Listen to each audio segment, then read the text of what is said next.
Welcome back, guys. Does it look pretty familiar to the last episode? That's because I'm doing a review part 2 of the LoX Prospector QX10 rod. As you've seen in the first video, there's only one thing different. I said in that episode that I wasn't sure what I was going to do, so I've taken some time to think on it. First thing I did do was go back to the shop and exchange it for a 2 to 4 kilo. Same rod, same everything, just a 2 to 4 kilo line rating. So it's a 7'2", 2 to 4 kilo light spin. Action is fast, so very similar to the 1 to 3, just a bit stiffer in the tip, which is perfect for me. I've been using it from about 6 o'clock this morning till about 9 o'clock. It's 9 o'clock now, and I've never had any issues with it. Like I said, there was that one problem, and that's been it. So I'll show you. So it's the exact same rod, looks the exact same. Love that. Keep saying it, and I'll say it again. Love that section. As you can tell, the braid's different from the other episode. That's because I went back down later that afternoon. Had a few casts with the 2 to 4, which I love the action of even more than the 1 to 3. And yeah, it ended up cutting all my braid, so I lost like about 150 meters of braid. So I've gone and replaced that with Tasline, the X8 P1 16 pound. So I was very nervous that, it would stuff this up because that's $100 a line right there. So, but all was well. So like I said, I've been fishing for a good 3 hours, got a few herring and stuff like that, and had a ball. So yeah, like I said, 2 to 4 kilo rod. Wind is terrible, northeasterly. Everything's the same. Like I said, it's a bit stiffer. So it was perfect for casting the metals this morning, that Velocity Marksman in the 10 gram. It doesn't have a cast weight on it, like I said in the first video, the same as the 1 to 3. But I did a bit of research on that, and I've used up to 14 grams and it's been fine. So I wouldn't go much heavier than that, 14, 15 grams, and casts well. So the one thing I told you in the first episode that ruined this rod for me and all that braid was the line keeper. So as you can see there's no line keeper. I've taken it off. So what I did, I don't know if it was a proper way to do it, but I got a little raised blade, cut the epoxy, and just peeled the binding off. Everything come off quite clean.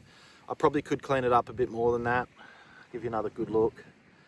All gone. So that problem has been rectified, I can confirm, because I used it, like I said, for 3 hours this morning, and in like totally different session this morning, even though there wasn't that many fish, a few herring and stuff like that. But the enjoyment, like that braid helped a lot as well. That's great stuff.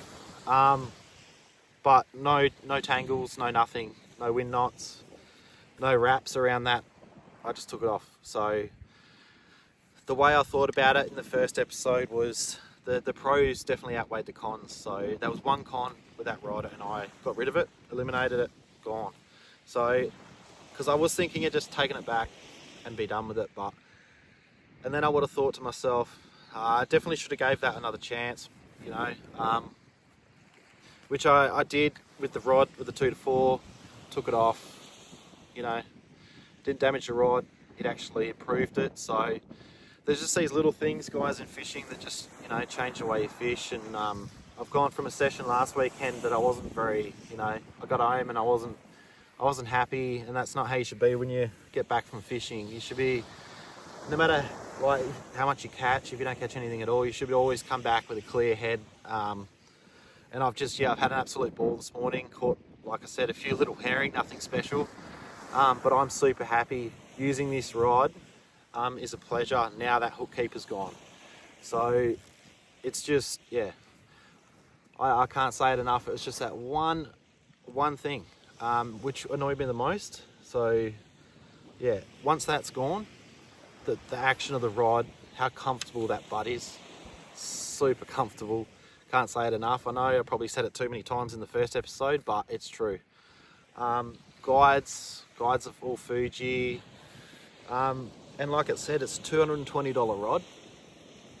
I got it on sale for about $160, I think it was, when it was on sale. So yeah, That's another reason I wanted to give it another chance, because I was like, nah, there's got to be more to it. You've got to give it a go, give it a good go, because, you know, just taking it back, I would have just kept thinking I should have given it a chance, because like I said, I love using it. It's a great rod. It's going to fit in between my 1 to 3 kilo Abu Veritas tournament edition and the 2 to 4 tournament edition Veritas. So, because that 2 to 4 kilo Veritas is up to a 20 gram cast weight, so I'm going to round this off to about 14, 15. So it's going to be my all-rounder. That's why I was so hesitant to not take it back, because it was a very important rod in my lineup. So, but this is probably going to become one of my most used rods now on this channel. So yeah, all because that one thing has gone, and it didn't cost me anything because I did it. So I was actually thinking about taking it to a rod builder and getting it removed properly, and then getting it wrapped properly back up, but I was just too much in a rush to use the rod, get down there, and yeah. Like I said, didn't damage the rod at all. You can still see a bit of resin on there, a bit of dried stuff, but I could probably remove that eventually, make it look smick again. But yeah, the important part is getting down the beach and using it, and I love it now. So that's pretty much all there is to it, guys. Yeah, I was full of a lot of negative words in the first review, because I was simply just disappointed. Yeah, just a lot of line gone.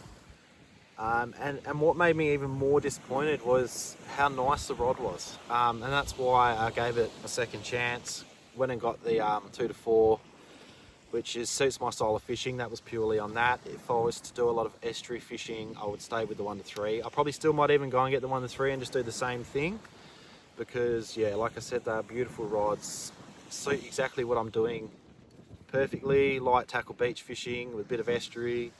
You can still use this in the estuary, it'd be perfect. But yeah, like I said, I got a 1 to 3 at home as well, but different rods. So eventually I might even just grab the 1 to 3 of this as well if I like it that much, because it's only the first proper time I fished with this, and yeah, it's been great. So yeah, just a little bit of a redemption episode from the last episode. So that's the final verdict on this rod, and all you'll see is me using it now. I've given my honest thoughts.